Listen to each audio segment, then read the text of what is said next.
Continuando con el avance de la materia, ahora nos toca llevar el tema de hardware. En este tema vamos a aprender sobre los conceptos de lo que es un hardware, las compuertas lógicas, arquitectura von Neumann y los componentes y dispositivos que integran una computadora. Cuando hablamos de hardware, hablamos de una parte muy esencial de la computadora, y esa parte es la parte física que integran la computadora, y está constituido por diferentes tipos de elementos mecánicos, elementos eléctricos y electrónicos. Entre los elementos mecánicos que podemos encontrar sería el teclado. Entre los elementos electrónicos que encontramos dentro de una computadora tenemos los chips, los transistores, como también nosotros vamos a encontrar otro tipo de elementos que se integran a la computadora, a los que nosotros les llamamos dispositivos de entradas y salida de datos. La computación hubiera sido posible sin el aporte que realizó George Boole. George Boole ha sido uno de los matemáticos británicos que más ha ayudado al desarrollo de la ciencia de la computación. Y su mayor aporte ha sido el desarrollo del álgebra de Boole.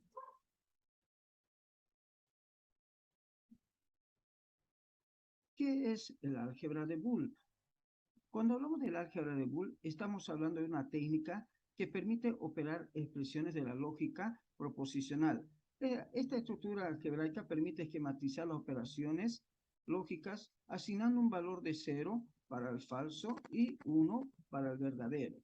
El álgebra de Boole es utilizada en el análisis y diseño de circuitos eléctricos y electrónicos, y fue utilizada por primera vez por Klaus Sannot en el año 1948. Aquí hay un caso muy curioso, pues el aporte de Boole estuvo aproximadamente en el año 1840, y podemos ver que Klaus Sannot recién aplicó esta teoría en el año 1948, aproximadamente un poquito más de 100 años después, para poder diseñar circuitos de conmutación eléctrica, o lo que hoy conocemos como los flip-flop. Cuando hablamos de puertas lógicas o compuertas lógicas, estamos hablando de un componente electrónico que permite analizar ciertas entradas, ciertos valores que ingresan en forma de ceros o unos, para que pueda realizar ciertas operaciones, tales como la suma lógica, el producto lógico y la negación, básicamente.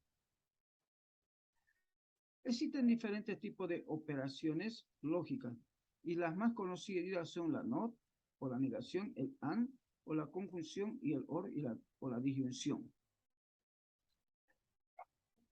La operación NOT es una operación lógica unaria, la AND es una operación lógica binaria, OR es una operación lógica binaria.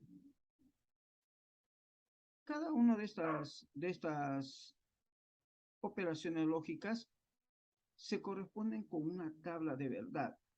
A continuación, vemos la tabla de verdad de la operación unaria de la negación, con su respectiva representación gráfica. Luego tenemos la tabla de verdad de la operación binaria AND y su respectiva operación gráfica, como también la tabla de verdad de la operación binaria de la disyunción.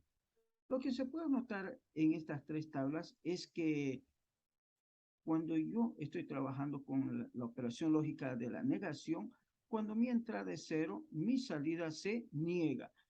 Cuando estoy en el caso de la operación binaria de la conjunción, puedo notar lo siguiente, que necesariamente mis entradas tienen que ser 1, 1, tanto para la proposición B como para la A, para que pueda tener yo una salida 1.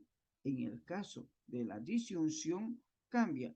Es suficiente que una de las proposiciones o de las entradas tenga el valor de 1 para que pueda tener una salida de 1.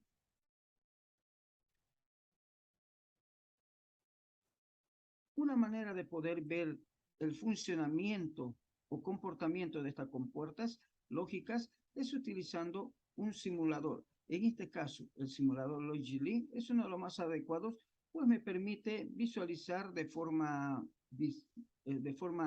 animada cómo es que se está comportando un circuito.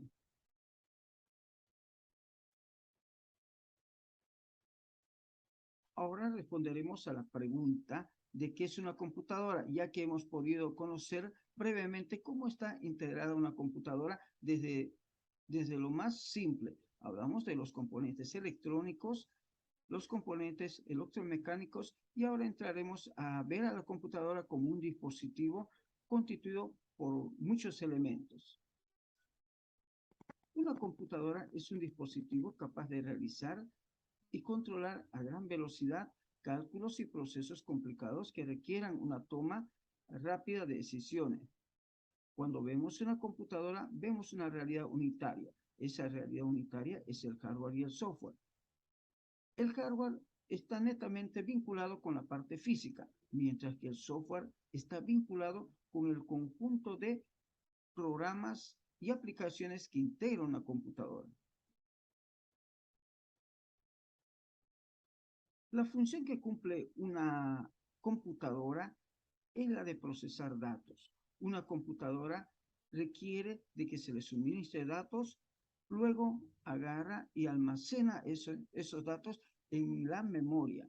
Posteriormente accede a la memoria, a los datos que están en la memoria para poderlos procesar y una vez procesado emite resultados que son útiles al usuario. Los tipos de datos que procesa una computadora pueden ser de tipo número, pueden ser letras, símbolos, sonidos, imágenes y video. Lo cierto es que cada vez la computadora procesa información más compleja. Existen diferentes tipos de computadoras de acuerdo a cómo han sido construidos. Entonces, podemos decir que hay computadoras clásicas que trabajan con puros ceros y unos. También tenemos computadoras cuánticas que trabajan con qubits, como también computadoras biológicas o la biocomputación, donde se trabaja con los nucleótidos que conforman el ADN.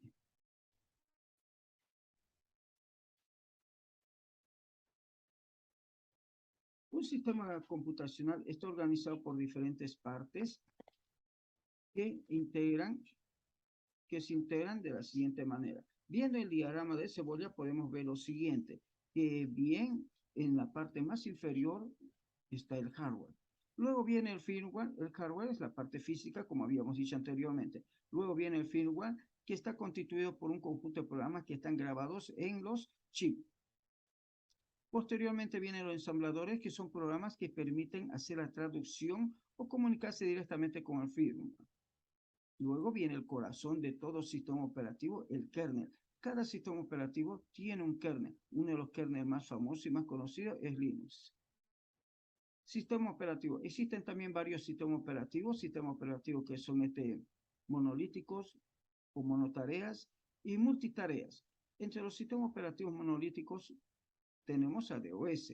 Entre los sistemas operativos multitarea tenemos a Windows, Linux, Android, iOS y otros más. Todos los sistemas operativos tienen un kernel o necesitan de un kernel para poder interactuar con el hardware. Por encima del sistema operativo se implementa un conjunto de aplicaciones al que nosotros lo conocemos con el nombre de utilidades y servicios. Estos proveen ciertas funcionalidades al usuario para que pueda manejar, realizar tareas con el sistema operativo. Luego, en la parte más superior se implementan las aplicaciones más comunes que permiten al usuario operar la computadora o realizar tareas específicas. En esta parte se encuentran las aplicaciones de ofimática, se encuentran las aplicaciones de análisis de datos y otros más. Una computadora básicamente está constituida de los siguientes elementos. Tiene sistemas de entrada y salida. Tiene una unidad central de proceso. y también tiene una memoria principal. La unidad central de proceso consta de tres partes o tres ámbitos básicos: la unidad aritmética lógica, la unidad de control y los registros, que pueden ser varios registros. Entonces, una computadora, según la arquitectura von Neumann, está constituido de estos elementos. A continuación se describen cada uno de estos elementos y qué es lo que realizan. Cabe aclarar que la unidad de control es uno de los elementos que realiza tareas más complejas en lo concerniente a la gestión de los procesos o lo que sería el flujo de instrucciones dentro del sistema computacional.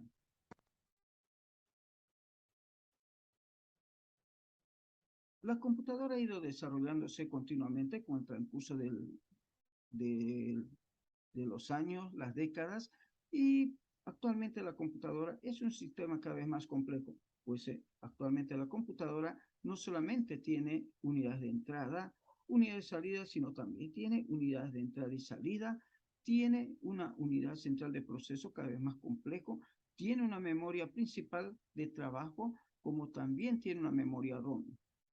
Dentro de la unidad central de proceso podemos encontrar la unidad aritmética lógica, podemos encontrar la unidad de control, los registros y obviamente los correspondientes registros de trabajo o de instrucciones o de control de procesos de la computadora.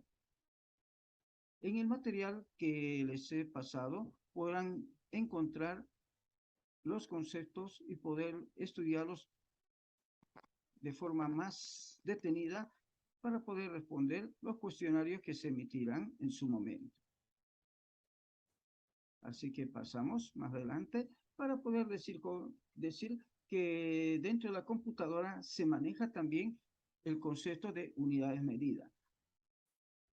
La unidad medida es una unidad física que permite medir la información, la cantidad de información que se está procesando, la cantidad de información que se está almacenando o la cantidad de información que se está emitiendo por un canal de comunicación. La unidad básica de medida de la información es el bit, que posteriormente, cuando se lo va uniendo, va generando nuevas unidades. Por ejemplo, 8 bits equivale a un byte. Si uno 1024 bytes, tendré pues un kilobyte. Y si uno 1024 kilobytes, conformaré un megabyte.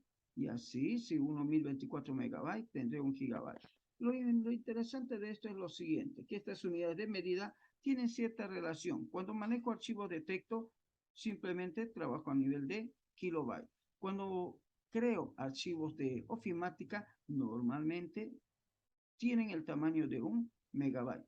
Cuando tengo archivos de video de alta definición, estamos hablando de un tamaño en gigabyte. Lo cierto es que dentro de la computadora también se maneja la información en gigabyte, pues por la cantidad de información de datos. Pero las computadoras normalmente tienen discos de un terabyte, 2 terabytes, pero los servidores de datos, la cantidad de información que manejan están por encima del petabyte.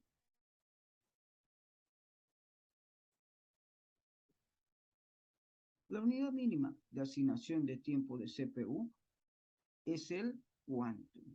El quantum es una fracción de tiempo que la CPU le asigna a cada uno de los procesos que se han cargado en la memoria RAM. Cabe aclarar que las aplicaciones que se ejecutan o que se abren o que inicia el usuario se convierten en proceso y en ese momento se cargan en la memoria RAM para que la CPU pueda ejecutar su código. Y ese tiempo de CPU, llamado quantum, se mide en impulsos de reloj, o también conocido como clock tick. Y está constituido, dice, por los ciclos del reloj transcurridos durante un tiempo aproximadamente entre 10 y 150 milisegundos. Este valor generalmente lo establece el sistema operativo para mejor gestión de los procesos.